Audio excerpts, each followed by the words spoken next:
Do you want this or what?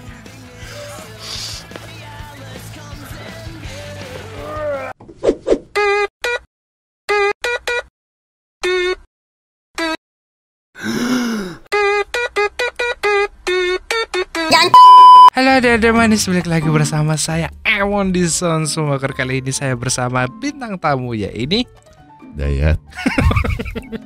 Kenapa sih aneh-aneh aja? Ya udah, kali ini kamu mau bahas film apa Dayat? Hari ini kita mau membahas film yang berjudul Van Wilder The Freshman Year. What the hell is that? Jadi ceritanya tentang seorang bocah bernama Van Wilder yang terjebak dalam peraturan kampus yang sangat ketat. Padahal satu-satunya hal ketat yang ia tahu hanyalah rok bambak kantoran. Kira-kira apakah Van bisa bertahan di kampus barunya dengan segala aturannya? Atau Van berhasil mendobrak aturan itu sekaligus mendobrak serabi lembit milik wanita yang caranya? Daripada penasaran, gak perlu lama-lama.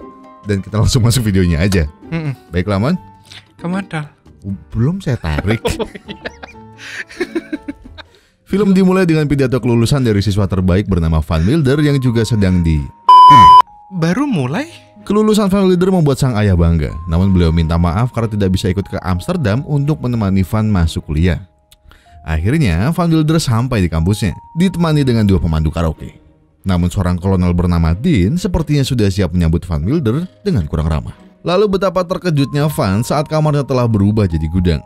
Dibantu Farley teman kamarnya, Van pun membereskan kamar itu. Smoke? Selesai berberes, Van kaget saat dijemput oleh dua orang banser yang bernama Ben dan Dirk. Lieutenant Dirk Arnold, ROTC. Corporal Benedict. Ternyata mereka bermaksud mengajak Van bertemu Kolonel Dean. Well. Sambil tur kampus, Kolonel Dean berkata kalau dia mengenal ayahnya. Kolonel Dean pun sambat tentang kelakuan ayahnya yang tidak mencerminkan seorang mahasiswa, tapi justru diapresiasi kampus sampai dibuatkan gedung khusus. Maka dari itu, dia sekarang berkuasa dan membuat peraturan seperti tidak boleh mabuk, bercocok tanam ataupun pesta serabi lempit. Mabuk serabi lempit. Van pun menyanggupinya dengan santai. Tapi Kolonel Dean yang merasa aturannya diremehkan langsung mengusir Van. Meski begitu, Dean tidak bisa berbuat banyak karena keluarga Van memiliki saham terbesar di kampus ini. Aturan ada untuk dilanggar. Betul sekali. Itulah Van Wilder. Dan siang itu juga Van menyebar undangan pesta pada gadis-gadis. Namun mereka langsung menolaknya dan menunjuk papan peringatan. It's okay. Alhasil malam itu pestanya hanya dihadiri oleh seorang pria bernama Yu dan bebek panggangnya. Akhirnya Van, Frederick, dan Yu mengobrol gabut. Yu bilang kalau dia punya mimpi berpesta gila-gilaan.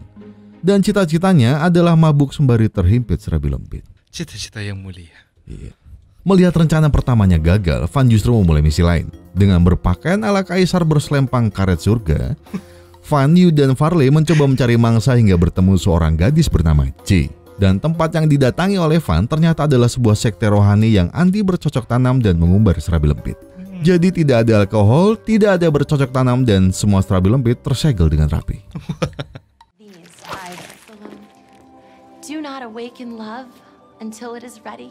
Amen. We have enough sinners here. You wouldn't happen to have their phone number. Merasa belum puas, Van mempunyai ide. Malam selanjutnya, Van dan komplotannya memasuki kamar para gadis dan menjebak mereka dengan sebuah alat karaoke khusus serabi lempit. Say hello to my lips. Sorry. Esok harinya akan diadakan kelas siraman rohani. Di sana ada Dick dan kekasihnya Kathleen. Ada pula Jay yang terlihat cemburu dengan keduanya. Saat Jay berusaha mencelakai Kathleen, untung saja ada Van yang sigap dan Van pun menyelamatkannya. Saat acara dimulai, Van Wilder memulai aksinya. Ternyata buku yang dia bawa adalah alat pengendali serabi lempit. Jadi bukannya fokus berdoa, para wanita malah mulai bergetar manja karena efek alat yang dibuat oleh Van Wilder. Melihat betapa usilnya Van hanya membuat Kathleen geleng-geleng kepala. Rupanya keisengan Van itu diketahui Dean hingga membuatnya harus diberi hukuman dengan mengikuti latihan PBB di bawah komando Kathleen. Van yang sudah tertarik dengan Kathleen justru memintanya melatih secara pribadi. Melihat niat busuk Van justru membuat Kathleen memberinya hukuman. Suatu hari di pertandingan football, tim jagoan Van dan komplotannya kalah. Sementara Farley dan Yu menyalahkan tim yang noob. Van justru menyalahkan cheerleader mereka yang terlalu bersemangat. Melihat ada peluang, Van yang saat itu menjadi manajer tim justru mengambil kesempatan merombak cheerleader timnya. Dan dari sini kita tahu kalau laki-laki hanya butuh inspirasi plus sedikit sentuhan ASI. Selain itu, demi menyemangati timnya, Van berjanji pada para pemain apabila menang, mereka akan mendapat servis serabi lembit dari para cheerleader. Akhirnya, karena semangat, tim merah terbakar, sedangkan pemain biru justru tidak fokus karena para cheerleader. Dan tim merah pun sukses menyabet kemenangan. Dan Caitlyn yang melihat Van pun merasa kagum padanya. Malam harinya, Van dan timnya mengadakan pesta meriah, dan tak diduga Caitlyn datang ke sana. Melihat kehadiran pujaan hati, Van pun langsung menghampirinya. Tapi karena tidak nyaman dengan keramaian, Caitlyn pun memutuskan untuk pamit. Merasa belum puas, Van justru mengantarkan Caitlyn ke kamar. Di depan pintu kamar Caitlyn, Van pun kembali merayunya dengan sekuntum bunga. Pagi harinya, ternyata ada kelas biologi tentang reproduksi. Namun para murid justru kebingungan karena hanya disuruh membayangkan teori-teori itu. Memang butuh praktek yang bagus. Betul sekali. Van yang menyadarinya mulai menyusun rencana dengan berbohong pada Pak dosen bahwa istrinya kecelakaan. Ia pun mengambil alih kelas dan membuat pelajaran itu semakin nyata dengan alat peraga yang dibawanya. Yang kenyal-kenyal ngangetin. Usai kelas, Van bertemu dengan Caitlyn yang ternyata memujinya berkat aksi dosen dadakannya di depan kelas. Mendengar pujian itu tentu membuat Van merasa mendapat lampu hijau. Sementara itu, Yu yang tadinya cupu mendadak terkenal karena menumpang pamor Van hingga ia mendapat seorang gadis bernama Mei. Malam harinya, Yu dan Farley mencoba mempraktekkan ilmu mereka di kelas tadi dengan kekasihnya masing-masing.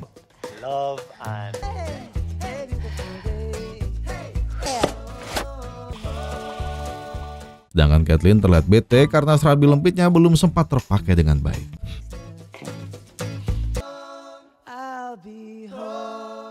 Dan Van sendiri hanya menghabiskan malamnya dengan anjing kesayangannya, yang setelah itu pun Van juga ditinggal oleh anjingnya. Pagi harinya, Van kembali mencoba mendekati Caitlyn. Tapi kali ini, ia justru membuat Caitlyn kesal. Kenapa? Rupanya, aksi Van itu dimata-matai oleh Drake sampai ia dikejutkan oleh Ye yang lagi-lagi meminta jatah cocok tanam. Tapi Drake sangat takut dan memilih kabur. Malam harinya, Drake dan Ben memberi pelajaran Van yang sudah berani merayu Caitlyn. Mengetahui kemalangan sahabatnya, membuat Yu dan Farley meminta Van untuk menyerah dan mencari gadis lain. Tapi Van tetap bersikeras dengan cinta sejatinya. Nah, itu baru cowok sejati. Tapi Van Wilder justru punya ide lain setelah melihat kotoran anjing kesayangannya.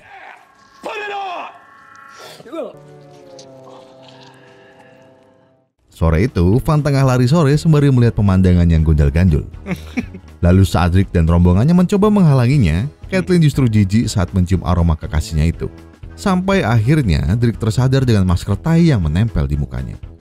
Malamnya, Drake yang merasa cemburu menyuruh Caitlyn untuk tidak lagi bertemu dengan Van. Tapi Caitlyn menolaknya hingga membuatnya keduanya bertengkar hebat sampai Caitlyn meminta putus. Nah gitu dong. Kemudian, scene berganti ke Caitlyn dengan pakaian gemesnya, yang ternyata sedang menunggu Van Wilder untuk melatihnya secara pribadi. Sedangkan Drake dan Dean yang sudah terbakar jenggot oleh kelakuan Van terus mengawasi keduanya. Dan sampai di malam hari, Van menjemput Caitlyn untuk diajak ke kamarnya. Wah ini. Sementara itu, Drake dan Ben sesuai arahan Dean berusaha menjebak Van dengan menaruh pil kiri di kamar Van sebelum mereka datang. Ketika Caitlyn dan Van memulai pemanasan di kamar, tiba-tiba aparat datang karena mendengar laporan adanya pil kiri. Tapi ternyata jebakan yang dipasang Drake tadi hanya bersisa plastik saja, karena isinya sudah dimakan Blackie yang kini tak sadarkan diri. Jadi sing mabuk kiri aja, bener-bener pil kiri. Bener-bener pil kiri. Van yang mengetahui itu adalah ulah Drake bersumpah akan membalasnya. And now it's our turn to spin the wheel. Sementara itu, Dean terlihat memarahi aparat yang gagal menangkap Van. Tapi tiba-tiba saja Mei datang dan mulai menggoda Dean. Dean yang pasrah akhirnya pun merebah. Setelah Mei mulai memijitnya, Mei kaget kenapa tidak ada yang tegak menantang. Ternyata Kolonel Dean hanya bisa tegak dengan cara bernyanyi lagu kebangsaan Amerika. Sweet land of liberty. Setelah itu Mei mulai mengoleskan selai kacang pada rudal karet milik Kolonel. Disusul Blackie yang masuk ke ruang Kolonel Dean. Walhasil dengan tenang Blackie mengkaraoke rudal karet itu. Sedangkan Dean sedang mengira servis itu dari Mei. Dan tiba-tiba saja istri Pak Dean datang dan kaget. Kali ini jebakan Van berhasil. Dean dan Drake pun semakin murka. Keduanya kembali merencanakan sesuatu. Mengetahui Caitlyn akan menunjukkan ruangan kerjanya pada sang ayah, Drake menjebak dan mengancam Van untuk melakukan tanam paksa di sana. Sampai akhirnya Caitlyn menciduk aksi itu dan membuatnya sangat kecewa pada Van. You're about to be very You're disgusting. Setelah itu Dean mengancam Van. Apabila ia tidak segera pergi dari kampus, Dean akan membeberkan catatan kotor milik Caitlyn dan membuat karirnya hancur. Mendengar ancaman itu tentu membuat Van kebingungan. Pagi harinya, Van memilih untuk pergi demi menyelamatkan Caitlin. Tapi saat ia berkemas, ia kembali teringat pada ayahnya. Akhirnya ia pergi ke ruangan keluarganya di kampus. Di sana ia melihat namanya sudah disiapkan untuk menggantikan sang ayah untuk menjadi pemimpin. Dan karena hal itu membuat niatnya minggat terkubur dalam-dalam. Malam harinya, Van justru mengajak Dean berduel dengan strategi perang. Dan siapapun yang kalah harus hengkang dari kampus. Sembari pergi, Van berkata minta maaf pada Caitlin dengan lirih. Usai bertemu Van, Caitlin dipanggil Dean yang ternyata menawarkan penghapusan catatan kebusukannya di sekolah dengan syarat ikut menyerang Van. Namun Caitlin menolaknya dan memilih pergi. Untung saja keputusan ini didukung oleh sang ayah yang juga membenarkan perkataan Van tadi. Di lain tempat, saat Van sedang menyusun strategi dengan teman-temannya, Caitlin datang dan menerima permintaan maaf Van. Apalagi ia tahu bahwa selama proses paksaan Drake itu, Van tak pernah menyentuh si wanita. Akhirnya, Van dan Caitlin pun mulai merempang bibir masing-masing dan lanjut menyusun strategi bersama untuk menyerang Dean. Pagi harinya, pertandingan Van dan Dean pun berlangsung. Tak diduga, ayah Van datang dan bergabung di timnya. Meski Dean sudah memiliki strategi matang dengan timnya, dengan mudah Van dapat mengalihkan perhatian prajurit Dean dengan bantuan teman-teman Caitlin yang menyuguhkan pemandangan serabi lembut mereka. Tak sampai di situ, saat Dean sudah mengatur ulang strateginya, Van pun sudah menyiapkan pemandangan serabi lembut kloter 2 dan lagi-lagi prajurit Dean mulai mengacung dan melepaskan tugasnya. Saat itu, Van sudah menawarkan Drake dan Dean untuk menyerah. Namun mereka tidak mau dan justru meminta Van melawan dirinya secara langsung. Dengan senang hati, Van mencari keduanya bersama Caitlin. Saat di perjalanan, Van dan Caitlin sudah dihadang oleh Drake. Karena merasa memiliki dendam pribadi, Caitlin meminta Van untuk tidak membantunya dan fokus pada Dean. Van pun melanjutkan perjalanan, tapi ia langsung dihadang pistol tepat saat sampai di markasnya. Awalnya Van mengira itu pistol mainan, sampai akhirnya Dean membuktikannya. Bukannya ketakutan, Van justru merekam ancaman Dean. Selain itu, untung saja datang si Blackie yang berhasil mengalihkan konsentrasi Dean sampai Van berhasil mengajarnya. Di lain sisi, Caitlin juga berhasil mengalahkan Drake. Akhirnya Van pun merebut kemenangan dan gelar Dean pun dicopot. Sedangkan Van selain menang melawan Drake dan Dean juga berhasil merebut hati Caitlin. Dan tamat. Sungguh ending yang Jancuknya. jancuk cari. Jancuk kuda. Film apa ini, Dayat? Ini film pas saya zaman kuliah awal-awal kalau saya nggak salah ini. Jadi ya nyeritain soal kehidupan mahasiswa di kampus yang mana maba kan kalau datang ke kampus kan masih senyum-senyum gimana. Oh iya, kan? iya. Maba kalau biasanya 1 semester, 2 semester pertama lah mereka masih seneng kan keluar kota, ketemu teman baru. Waduh, iya. Semester 3, 4 mampus. Berapa semester, Man? Merasa salah jurusan Anda pasti. Tidak berkaca ya? Makanya gue bisa cerita, kan gue lama di kampus. Oh iya, udah itu. Jadi memang Van Wilder ini adalah film yang fun untuk kalian tonton bersama teman-teman kalian yang itu sekelamin. Kalau beda kelamin tidak bagus. Ya udah kayaknya gitu aja sih film Van Wilder kalian, karena kalian harus nonton langsung karena film ini bangsat. Ya, Kenapa dan saya? buat kalian coba tebak pesan moralnya apa? Kayaknya nggak ada pesan moralnya. Pokoknya kalau jadi maba yang bagus ya. Iya, kalau Kuliahnya jadi yang maba bener. jangan serabi lempit mulu dah, jangan. Coba lihat Emon. Iya, Berapa coba deh. semester? Ya udah, saya Dayat undur diri dan seperti biasa.